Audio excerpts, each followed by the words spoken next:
जो मेंटली स्वस्थ नहीं होते हैं, जैसे जो हेल्थ इशू रखते हैं उनको बीमार कहते हैं, जिनको कोई हेल्थ इशू नहीं है वो क्या है, स्वस्थ कहलाते हैं।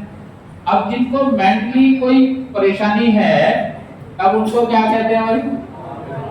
क्या? पागल? क्या कहा? मेंटली भी जो अस्वस्थ होंगे, मानसिक रूप से भी जो अस्वस्थ होंगे, वो पेशेंट तो हैं, पागल तो नहीं कहिए, लेकिन क्या कहेंगे उनको?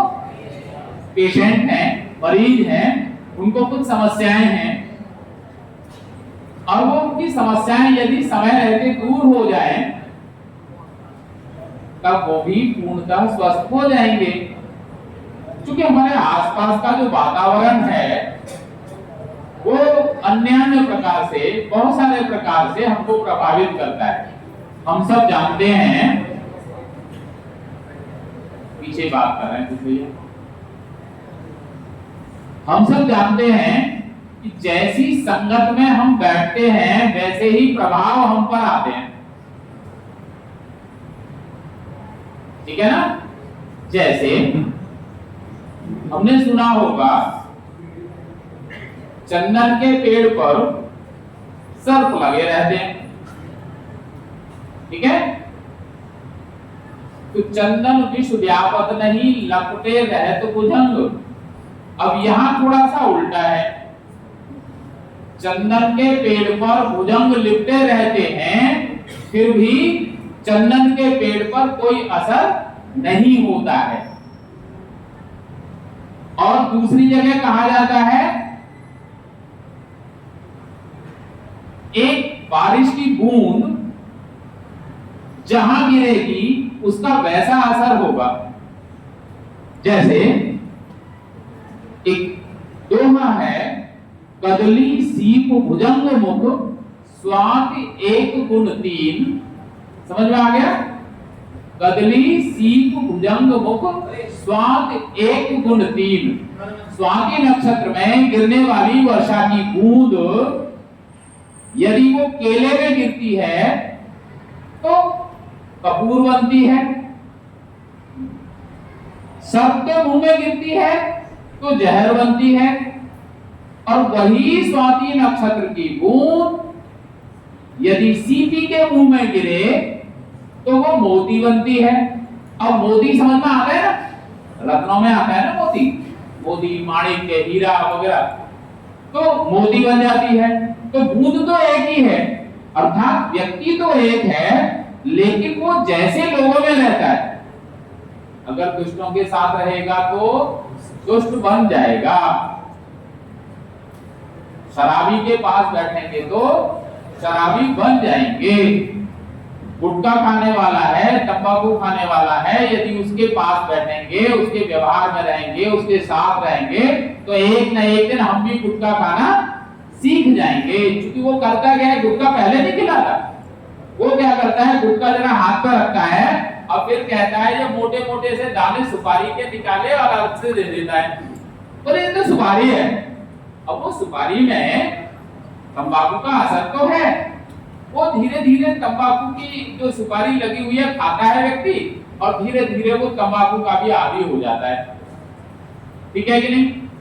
ऐसे हम सबका व्यवहार, हम सबका कैसे लोगों के साथ उठना बैठना, ये सब हमारे मानसिक स्वास्थ्य को भी प्रभावित करता है। तो वैसे ही कुछ चीजों पे आज चर्चा बहनी करने वाली है। उनके बाईं ओर श्रीमती पूजा आहूजा जी, आप हमारी अभिभावक भी रही हैं और हमारे निकट पड़ोस में रहती है, जस्ट लेफ्ट साइड वाली गली में। उनके बाईं ओर श्री संजय आहूजा जी, आप एयरफोर्स में थे, वहां से अवकाश लेकर अब ये पेरेंटिंग का काम करते हैं, अभिभावक को प्रबोधन का काम करते हैं। वैसे ही पूजा जी भी वही काम करती है। तो मनोवैज्ञानिक रूप से व्यक्ति के ऊपर क्या असर होता है, ऐसे मनोविज्ञान विषय पर आप तीनों लोग काम कर रहे हैं। अभी यहाँ पर क्योंकि उनके 2-3 जगह और भी सेशन हैं, इसलिए पहले आपको समय मिल गया है तो आपके साथ उनकी वार्ता होगी। श्रीमती ममता अग्रवाल जी।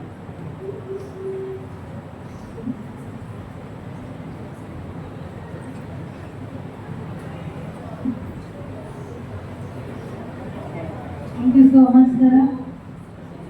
कैसे हो बच्चों? अच्छा, आप लोगों को लग रहा होगा कि अब एक बड़ा सा लेक्चर होगा और वो हमें सुनना होगा, है ना? अच्छा, लेकिन मैं बताऊं,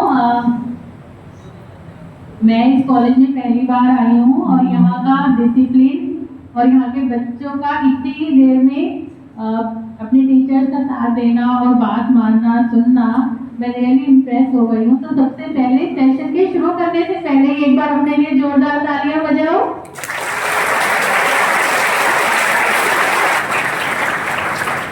अच्छा, आज आपको पता है आज क्या, मनोविज्ञान की दृष्टि से देखें तो आज कौन सा दिन है? आज है वर्ल्ड सुसाइड प्रिवेंशन डे। हमारे देश में ऐसे बहुत से केस हो रहे हैं कि हमारे यूथ कहें या हमारे फैमिली में बड़े लोग कहें कि वो जब बहुत स्ट्रेस का सामना करते हैं, कोई ऐसी सिचुएशन लाइफ में आ जाती है कि उनको कोई सॉल्यूशन नहीं मिलता, तो वो सेल्फ हार्म करना चाहते हैं, खुद को नुकसान पहुंचाना चाहते हैं। लेकिन ये प्रवृत्ति बिल्कुल भी सही नहीं है, बिल्कुल गलत है, क्योंकि जीवन जो हमें ईश्वर ने दिया है, जो वरदान के तौर पे दिया है, उसको हमें हक ही नहीं है। क्योंकि जीवन अगर हमें मिला है तो डेफिनेटली किसी ना किसी उद्देश्य के लिए मिला है, तो उसको किसी भी तरह से नुकसान पहुंचाने का हमें हक नहीं है। लेकिन फिर भी हम एक छोटे से स्ट्रेस को सामना ना करते हुए ऐसा कदम उठा लेते हैं जो गलत होता है, ना केवल हमारे लिए, हमारे परिवार, हमारे समाज, देश, राष्ट्र के लिए। तो ये जो मैं सेशन लेने आई हूँ, आप लोगों से बात करने आई हूँ, ये इसलिए नहीं आई हूँ कि मुझे केवल आपको बताना है कि जीवन में कितनी भी समस्याएं आए, आप ऐसा कदम नहीं उठाना, आप ऐसा कुछ अपने लिए नहीं करना। ये इसीलिए भी है कि हम बहुत मजबूत हैं, हम जानते हैं हमें गलत नहीं करना, हमें हर समस्या का डटकर सामना करना है। लेकिन हमारे आसपास ऐसे लोग हो सकते हैं जो डरते हों, जिनके लिए रिस्क हो कि वो गलत कदम उठा सकते हैं। तो हमें न केवल खुद को बचाना है, बल्कि हमारे आसपास के लोगों को, अपने परिवार को, दोस्तों को, समाज को बचाना है। जब हम एक जिम्मेदार नागरिक होते हैं, आप अभी और बड़े होंगे और रिस्पॉन्सिबिलिटीज में आ जाएंगे, तो जब वो जिम्मेदारियां बढ़ेंगी तो वो केवल आपके अपने हित के लिए नहीं बढ़ेंगी, वो पूरे समाज के लिए, परिवार के लिए, राष्ट्र के लिए बनेगी। तो ऐसे में वो चीज जाननी जरूरी है कि ऐसे कौन से सिम्टम्स हैं, कौन से तरीके हैं जिनसे हम ये पहचान सकते हैं कि व्यक्ति के अंदर प्रॉब्लम आ रही है, मानसिक रूप से परेशान है और रिस्क है कि ये किसी तरह का सेल्फ हार्म कर सकता है और हमें उससे बचाना है। आप मेरे से पहली बार इंटरेक्ट कर रहे हैं, ईश्वर की कृपा से मेरे पास ऐसे बहुत से लोग आए जो अपने जीवन से हार चुके थे, लेकिन जब उन्हें सही निर्देशन मिला, गाइडेंस मिली, तो आज अच्छी अपनी लाइफ को जी रहे हैं, लाइफ में स्ट्रगल कर रहे हैं भले ही, लेकिन पॉजिटिव माइंडसेट के साथ कर रहे हैं और उन्हें उम्मीद है कि हम कुछ अच्छा कर लेंगे। तो इसीलिए केवल हमें अपने लिए नहीं जीना है, हमें जो चीज भी सीखने को मिल रही है वो हमें सिर्फ हमारे लिए सीखने को नहीं मिल रही, पूरे समाज के लिए सीखने को मिल रही है। इसीलिए ध्यान से उन चीजों को सुनना कि क्या ऐसे रिस्क फैक्टर हैं जिनसे हम पहचान सकते हैं कि हमें ध्यान देने की जरूरत है, और हम क्या कर सकते हैं ऐसे में जब हमें ये दिखे कि सामने वाला व्यक्ति परेशान है। ठीक है, देखो, जब ऐसी कोई समस्या व्यक्ति के सामने आती है कि बहुत ज्यादा चैलेंज उसको लाइफ में लगता है, ठीक है, एक उदाहरण के तौर पे लें कि हमारा एक गोल है कि हमें ये लेना ही लेना है ना, और हम उसके लिए जी जान से एफर्ट कर रहे हैं, लगे पड़े हैं, लेकिन फाइनली क्या हुआ, वो एफर्ट हमको नहीं मिला। फिर क्या हुआ, हम परेशान हुए और हमने किसी से बात नहीं करी, अपने अंदर ही अंदर उन बातों को लेकर मतलब परेशान होते रहे, खुलते रहे उन चीजों को लेकर।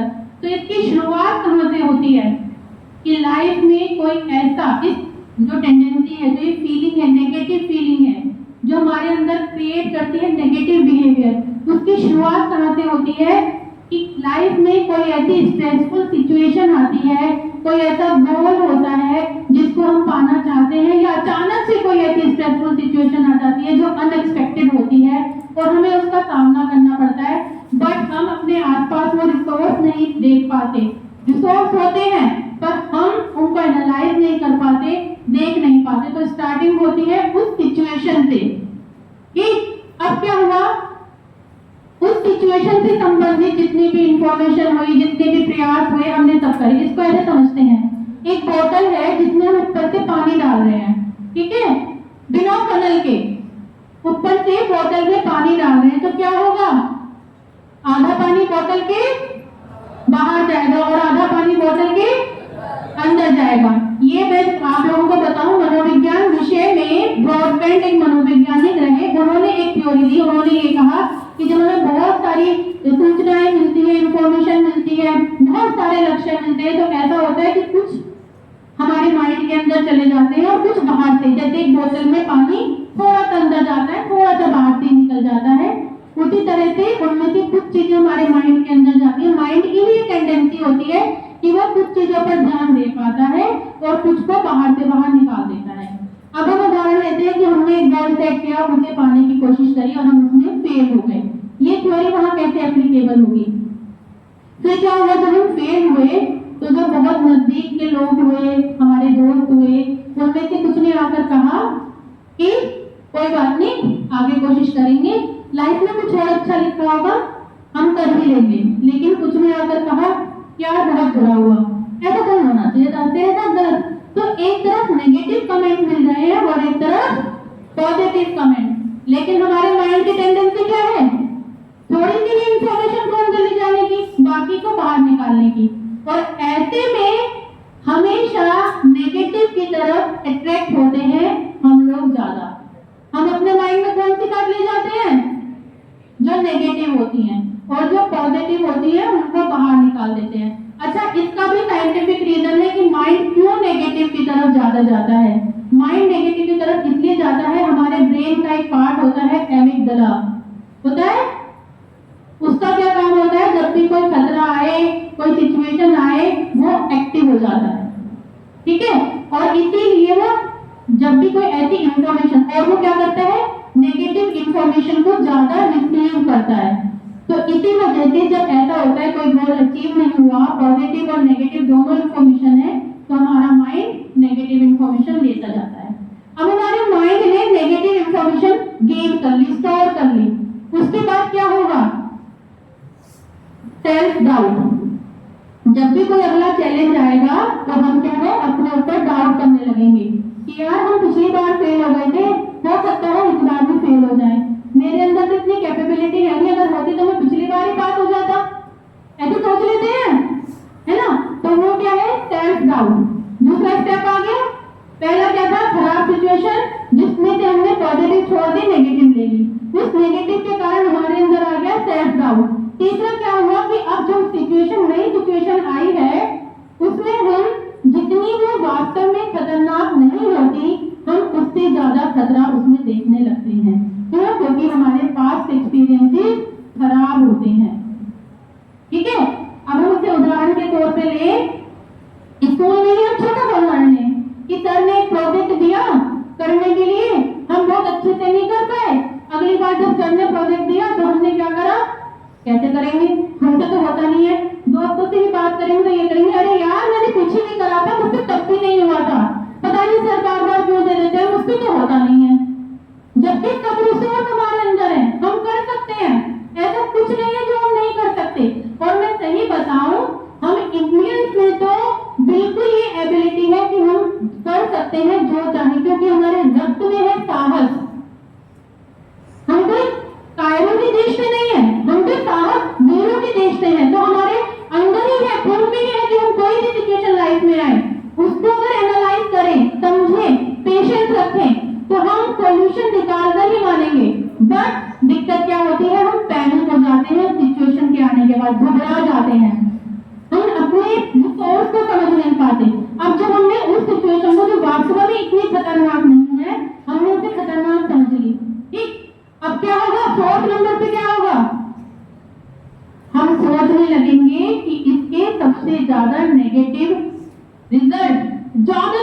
नेगेटिव रिजल्ट क्या हो सकते हैं। और वो जो ज्यादा से ज्यादा नेगेटिव रिजल्ट, क्योंकि हमने ओवर जनरलाइज कर ली प्रॉब्लम को ही, तो रिजल्ट को भी हमने ओवर जनरलाइज कर लिया कि इसके तो इतने बुरे रिजल्ट हो सकते हैं। हो सकता है दूसरी बार भी आप प्रोजेक्ट में फेल हो गए तो सर आपको बोले कि नहीं बेटा कोई बात नहीं, लगे रहो, मेहनत करो, एक दिन सफल होगे। लेकिन हमने क्या है, अरे यार पीछे भी सर ने डांटा था, हमें इस बार भी डांटेंगे। वो जो हम खुद ही ओवर जनरलाइज कर रहे हैं, रिसोर्स तक पहुंच ही नहीं रहे हैं डर के कारण। एक फोबिया का मन में बिठा लिया है कि एक बार फेल हुए तो दोबारा भी फेल होंगे, दोबारा भी फेल होंगे। अपने ऊपर, वक्त के ऊपर, समय के ऊपर विश्वास नहीं करते, हम रिसोर्स से विश्वास नहीं करते, उस कारण नेगेटिव माइंडसेट आगे बढ़ता जाता है और फाइनली रिजल्ट होता है किसी ना किसी नेगेटिव आउटकम। कोई ना कोई नेगेटिव आउटकम आएगा, या तो वो व्यक्ति एंजाइटी में आ जाएगा, हर समय उसको चिंता होने लगेगी। मनोविज्ञान में पैनिक डिसऑर्डर होता है कि उसको बहुत ज्यादा घबराहट होती है, उसको पैनिक अटैक्स होंगे, डिप्रेशन में आएगा, और ये सब कुछ होंगे तो वो किसी ना किसी तरह की नेगेटिव बिहेवियर में भी आएगा, चाहे वो एग्रेसिव बिहेवियर हो, क्राइम हो, वायलेंस हो, या खुद का सेल्फ हार्म हो। तो हमें स्टॉप करना है वहीं पर। जितना जल्दी हम इसको समझ लेंगे उतना जल्दी हम बच सकते हैं, खुद अपने आप को बचाने के लिए और अपने परिवार को भी। तो सबसे पहले वही कोशिश करनी है, जब सिचुएशन आ जाए तो हमें डरना नहीं है, क्योंकि हर सिचुएशन, हर प्रॉब्लम अपने साथ एक समाधान लाती है। अच्छा मुझे एक बात बताओ, मैथ में एक न्यूमेरिकल है जिसका तुम्हें लाख कोशिश के बाद भी समाधान नहीं मिल रहा।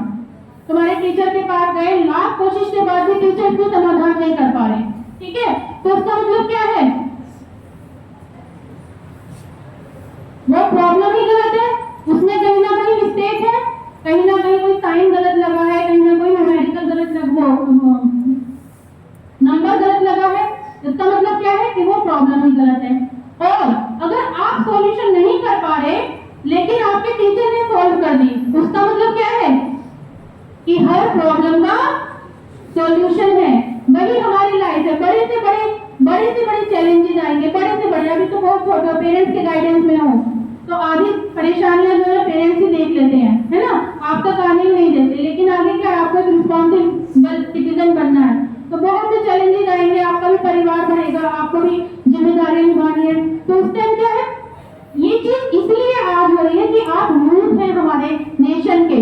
एक मजबूत नेशन जब मिलेगा तो यूथ ही इस माइंडसेट के साथ आगे उठेंगे कि हम कुछ भी आ जाए हम कभी हारेंगे नहीं, ना हारेंगे ना हारने, है ना, क्या करना है हमें, ना खुद हारेंगे ना हारने। लाइफ में कुछ भी आ जाए देखा जाएगा, बट हम अपनी हिम्मत से सामना करेंगे। अब ये हिम्मत कहां से आती है, हम जो है हिम्मत ढूंढ रहे हैं मोबाइल में। वास्तव में यही हो रहा है, हम रील स्क्रॉल करके वो जो उसमें एक मोटिवेशनल कोट्स आते हैं, है ना, या फिर कुछ भी वीडियोस आती हैं, उनमें अपनी हिम्मत ढूंढ रहे हैं। बट वास्तव में क्या हमारी हिम्मत उसमें है? हमारी हिम्मत है हमारे पेरेंट्स में, हमारे दादा दादी में। तो आपको देखना है कि लाइफ की प्रॉब्लम का सॉल्यूशन किस तरह होगा। तो सबसे पहले जरूरी है अपने पेरेंट्स के साथ समय बिताओ। अगर मैं जो सेशन लेती हूँ पेरेंट्स के साथ भी बातें होती हैं, तो पेरेंट्स बताते हैं कि हम अपने लाइफ का कुछ भी एक्सपीरियंस कभी बच्चों के साथ शेयर ही नहीं करा। अगर हम अपने माता पिता के साथ बैठ जाएं और उनसे पूछे तुमने लाइफ में क्या क्या फेस किया है, तो वो ऐसी सिचुएशन बताएंगे कि वो कब के हार गए होते, लेकिन उन्होंने सिर्फ आपके कारण अपनी जिंदगी को आगे बढ़ाया, बचाए रखा और उन सब चीजों से बाहर निकल आए। और एक बात मैं बताऊं, आप इस चीज को मानते हैं कि हर प्रॉब्लम टेम्परेरी होती है? कौन मानता है इस चीज को कि प्रॉब्लम टेम्परेरी होती है? ठीक है, अब मैं उदाहरण के तौर पर बताती हूँ एक ऐसी प्रॉब्लम जो मेरे एक्सपीरियंस में, मतलब मेरे बहुत करीबी में एक्सपीरियंस करी, और इतनी हमको लगता था रात हो गई सुबह कुछ ऐसा ना खबर आ जाए कि गलत खबर हो।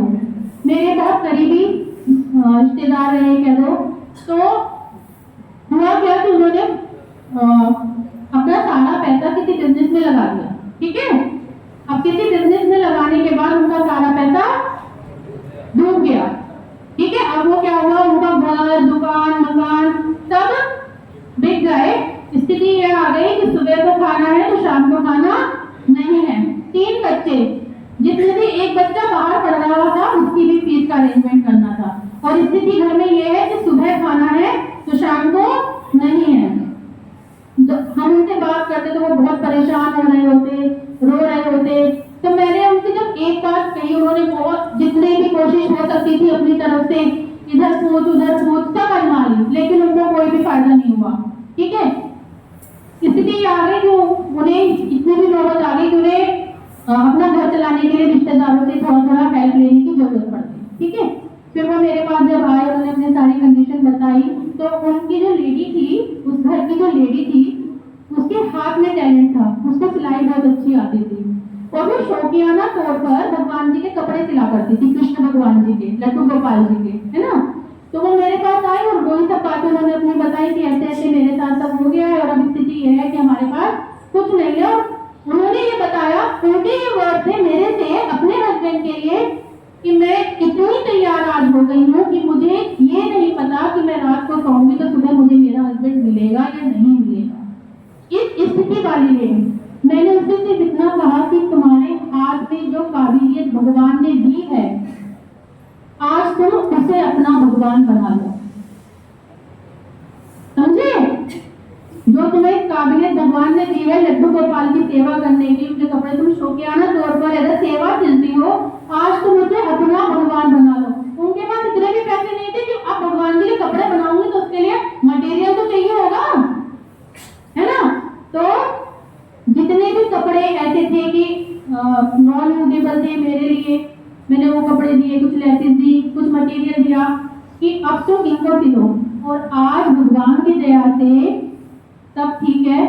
उनके लड़के की जॉब लगी है, 20 लाख का पैकेज से स्टार्टिंग हुई है, दूसरा लड़के की भी जॉब लग गई है, हस्बैंड का जो सब कुछ खत्म हो गया था वो सब कुछ दोबारा से आने लग गया है। तो आप ये सोचो, इतनी बड़ी बड़ी प्रॉब्लम का समाधान, जब हमें ये दिख रहा है कि रात हुई है तो सुबह होगी नहीं होगी, तो हिम्मत मत हारो, हमारे हाथों में ही सब कुछ है। और आपकी लाइफ में लाइफ अनप्रिडिक्टेबल है। हम बहुत खुश हैं आज, हमारे पास बहुत कुछ है आज, लेकिन कल हमारे पास क्या है ये हमें नहीं पता। तो अपने माइंड को तैयार रखना है किसी भी सिचुएशन का सामना करने के लिए। एक अभी हाल ही में पीछे मेरे साथ केस हुआ, मेरे करीबियों के साथ। रात को सही सलामत सोए हैं, सुबह मेजर हार्ट अटैक हो गया, घर में पैसे नहीं, गरीब लोग कहाँ से इंतजाम करें।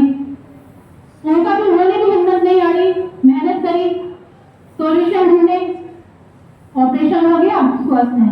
तो लाइफ में हम रात को सोए, सुबह हमें क्या फेस करना है हमें नहीं पता। तो इस माइंड को ऐसी सिचुएशन में जरूरत है शांत रखने की। सब कुछ हमारे माइंड से ही है, कुछ भी ऐसा नहीं है कि हमारे माइंड से अलग है। अगर हम माइंड पे कंट्रोल कर लेंगे, माइंड को सिचुएशन में शांत रख लेंगे, सिचुएशन में पैनिक होने की बजाय वो रिसोर्स ढूंढेंगे कि हमारे पास क्या है और हम किस तरह से उनका सामना कर सकते हैं, तो लाइफ में हम प्रॉब्लम से बाहर निकल आएंगे, डेफिनेटली निकल आएंगे। और हमारी जिम्मेदारी सिर्फ हमारे ऊपर वही है। अगर हम आज हार गए, एक बात सोचो, हम आज हार गए, हमने गलत कदम उठा लिया, तो हम क्या सोच रहे, प्रॉब्लम का समाधान कर रहे हैं, हम प्रॉब्लम को स्टार्ट करके जाएंगे, हम समाधान नहीं करके जाते।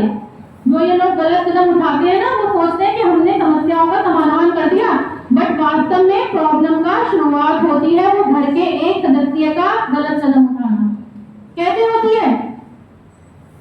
जब उनके बच्चे जो लोग छोड़ के जाते हैं, बड़े होते हैं ना, जो समाज ही नहीं जीने देता, अरे क्या होता है, उनकी शादी के लिए चलो, अरे इसके घर में ना एक केस ऐसे हुआ था, वो बच्चा आगे बढ़ेगा, पढ़ाई करेगा, अरे ये वही तो है जिसके पापा के साथ, मम्मी के साथ, बहन के साथ ऐसे हुआ था, अरे ये तो ऐसे घर का है।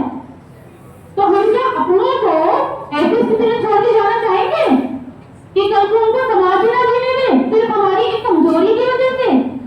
हम क्यों हारेंगे? हमें ना खुद हारना है, ना अपने मम्मी पापा को हारने देना है, ना बहन भाइयों को, ना अपने दोस्तों को।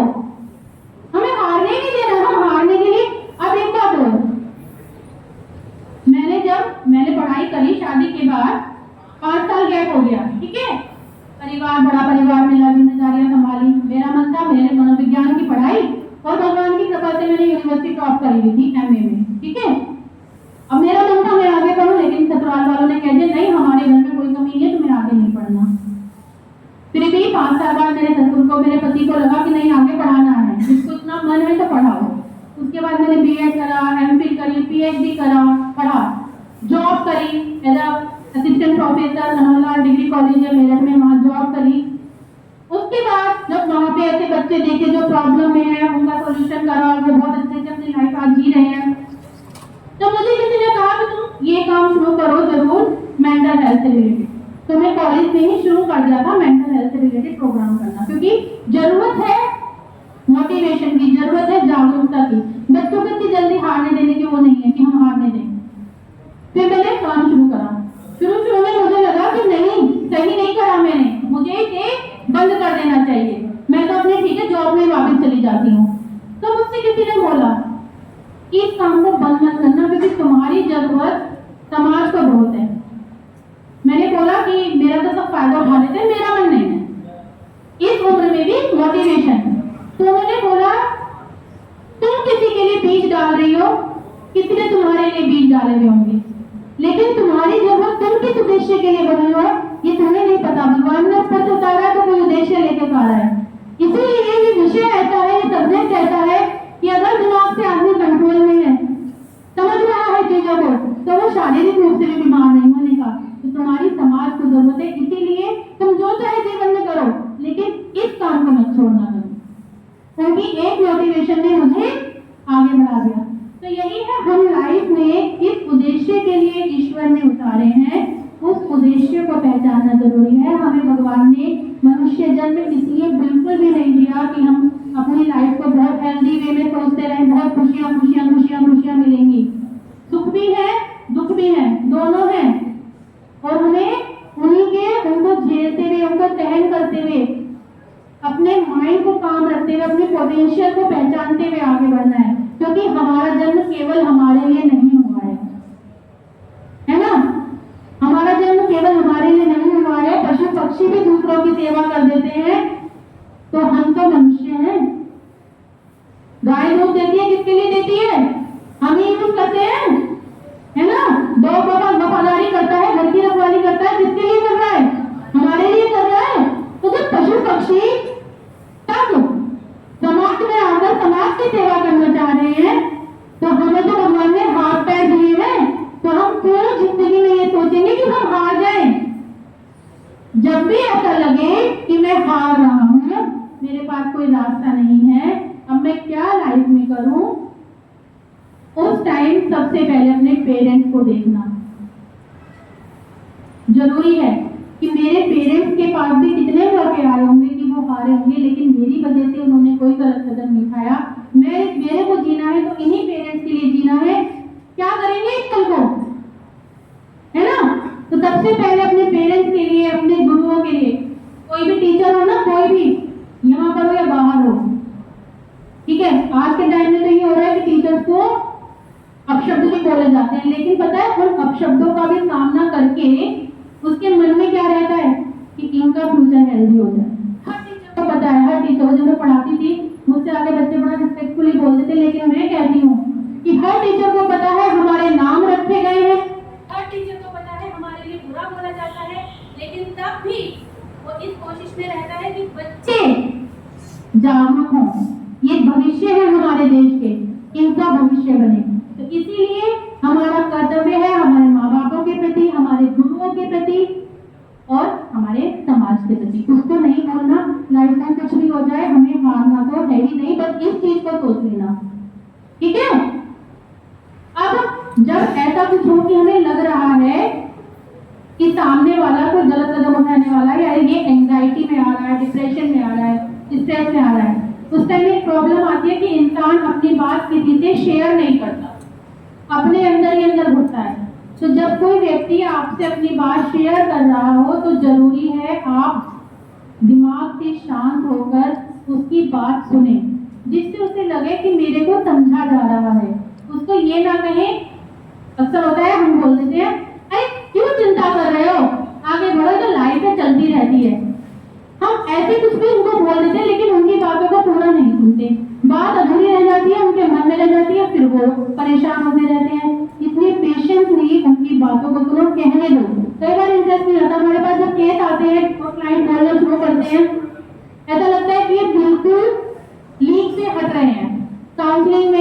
जरूरत नहीं है इन सब बातों की। लेकिन क्योंकि उस व्यक्ति का अगर मन हल्का हो जाएगा ना, वो अपनी सारी बात शेयर कर लेगा, तो आधी प्रॉब्लम तो वही सॉल्यूशन हो जाती है। तो जब कोई बात आपसे शेयर करे, उस बात को ध्यान से सुनो, क्योंकि जब कोई ऐसा नेगेटिव सेल्फ हार्म का इच्छा आती है व्यक्ति को, ये ट्रिगर होता है केवल 2 मिनट के लिए, और अगर 2 मिनट में हम उस इंसान को बचा लेते हैं ना, फिर वो लाइफ में वो कदम नहीं उठाता। तो इसीलिए जरूरी है उनकी बात को सुनना, क्योंकि सुनने के दौरान ही वो अपना सारा निकाल देंगे ना, दिल का जितना भी उसके दिल में दबा हुआ है, और वो हम उनकी लाइफ को इनडायरेक्टली बचा लेंगे। ठीक है, और कभी भी ऐसे वर्ड मत यूज करो जो उन्हें और हिट करे उनकी नेगेटिव फीलिंग को बढ़ाने के लिए। ऐसा तो दुनिया में होता है, कितने लोग ऐसे हो गए। तो जो भी ऐसे शब्द हैं जो उनकी ऐसी भावना को और हिट करे, उनको यूज मत करो, उनकी आराम से सुनते रहो। और तीसरा, अगर आपको लग रहा है कि मेरे तो कंट्रोल में नहीं है, तो अपने पेरेंट्स से जाकर कहो कि ऐसी ऐसी प्रॉब्लम है उस बंदे के साथ, ताकि वो एक्शन ले सके। और उसके भी आगे जो आपने अभी कहा ना कि किसी की मेंटल हेल्थ खराब होने का मतलब है कि वो व्यक्ति पागल है।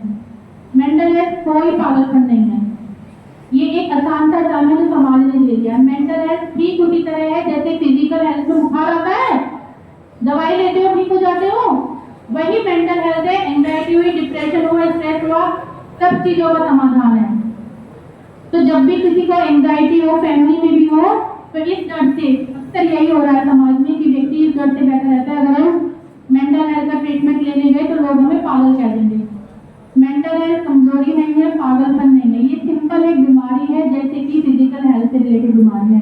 इसीलिए जो स्टिग्मा लगा हुआ है समाज में मेंटल हेल्थ एक कलंक के तौर पे, एक दोष के तौर पे, अगर हम पढ़े लिखे लोग उसको नहीं हटाएंगे तो समाज से बीमारी, ये जो एक नेगेटिव थिंकिंग है, ये नहीं निकल सकेगी। तो इसीलिए परेशानी हो तो प्रोफेशनल की हेल्प लेने में देरी मत लगाओ, जिससे जल्दी से जल्दी उसका सॉल्यूशन हो सके।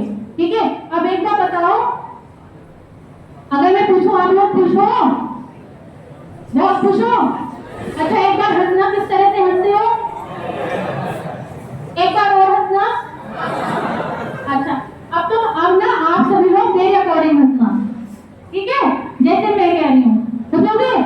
अभी मैं क्या करूंगी, बोलूंगी 1, तो आपको क्या करना है? हा। बोलूंगी 2, तो आपको करना है हा हा। तो जितने नंबर बोलूंगी उतनी बार हा हा की आवाज निकालनी है। ठीक है, रैंडम बोलूंगी, कभी 1 बोलूंगी, कभी 3 बोलूंगी, कभी 2 बोलूंगी, आपको सुनना है और इतनी बार आवाज निकालनी है। स्टार्ट करें? 2, 3, 1, 4। समझ आ गया?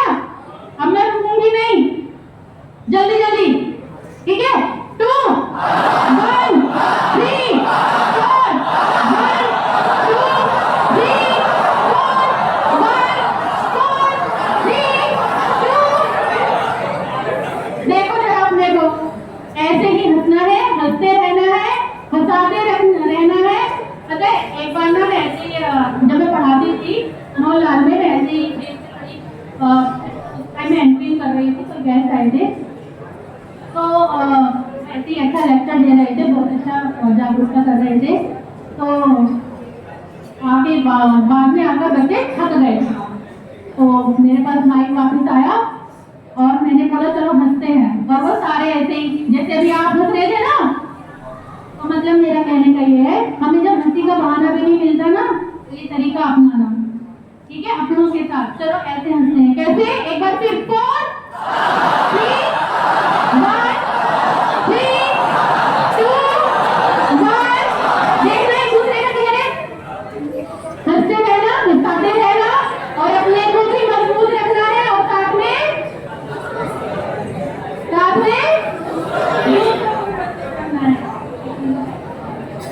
चलो अब लास्ट में बस एक पोएम सी गाऊंगी, मैं सुनाऊंगी आप लोगों को, उसको सुना के फिर ऐसे ही हंसते मुस्कुराते रहना। हौसला जब टूटने लगे तो समझना इम्तिहान आ गया है, वक्त से लेकर मेरे इरादों का नया आसमान आ गया है। जीवन में कभी दुख कभी सुख दोनों आएंगे, जीवन में कभी दुख कभी सुख दोनों आएंगे, जीत और हार का पैगाम साथ लेकर आएंगे। या तो हम जीतेंगे यहाँ तो डरना नहीं है। अगर जीत जाओ तो गर्व करना पर घमंड नहीं करना। जब हम जीत जाते हैं ना, अक्सर हम घमंड में आ जाते हैं और घमंड is not good for us. तो गर्व करना अपनी उपलब्धियों पे, दूसरों को भी, ताकि हम ऊपर उठे, दूसरों को साथ लेकर ऊपर उठे। तो जीत जाओ अगर तो गर्व करना पर घमंड मत करना। अगर हारते हो सामना तो दिल कम मत करना। जीवन एक रण क्षेत्र है, इसमें कटारी की मार से गुजरना होगा। कटारी मतलब तलवार। बार बार संघर्ष आएंगे, बार बार चुनौती आएंगी, यही हमें एक मार से लेकर जाएंगी। जीवन एक रण क्षेत्र है, इसमें कटारी की मार से गुजरना होगा। गिरकर, बिखरकर, लड़खड़ाकर, टूटकर फिर संभलना होगा, फिर संभलना होगा। तो ऐसे ही खुद खुश रहो और अपने साथ वालों को खुश रखो, समाज को खुश रखो। याद रखना बस एक ही बात मेरी, ना हारेंगे ना दूसरों को। Thank you.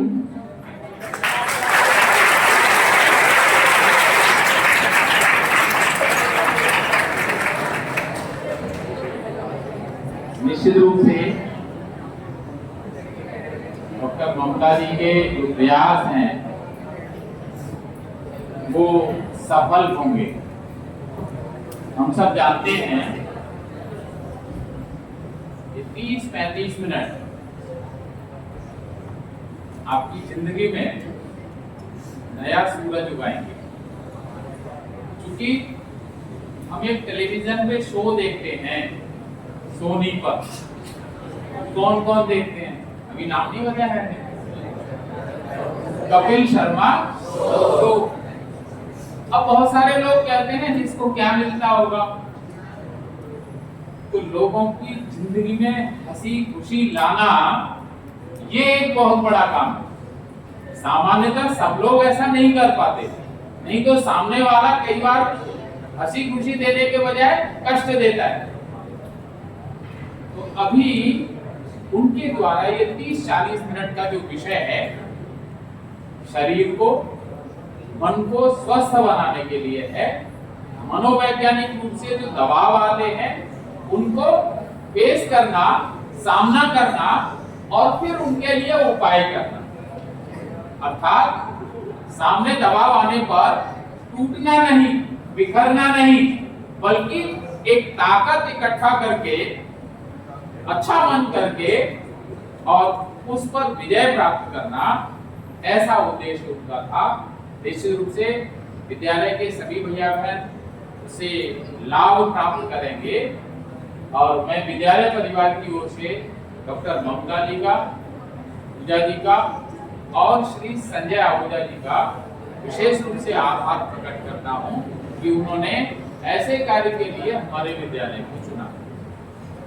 अभी यहाँ से अतिथि अपने उधर प्रधानाचार्य कक्ष में जाएंगे, हम सब अपने कक्षा के पीरियड में जाएंगे। ठीक है, ठीक है।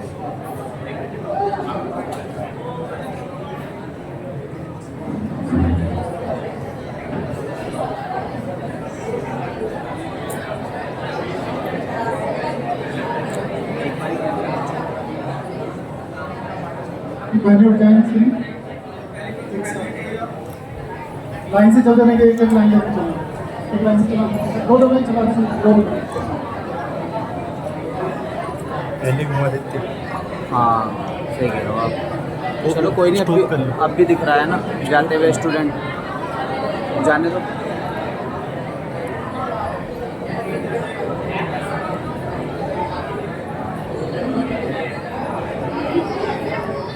देखना चाहिए ना कितने स्टूडेंट हैं, सुन रहे हैं। पहले घुमाते ना। हाँ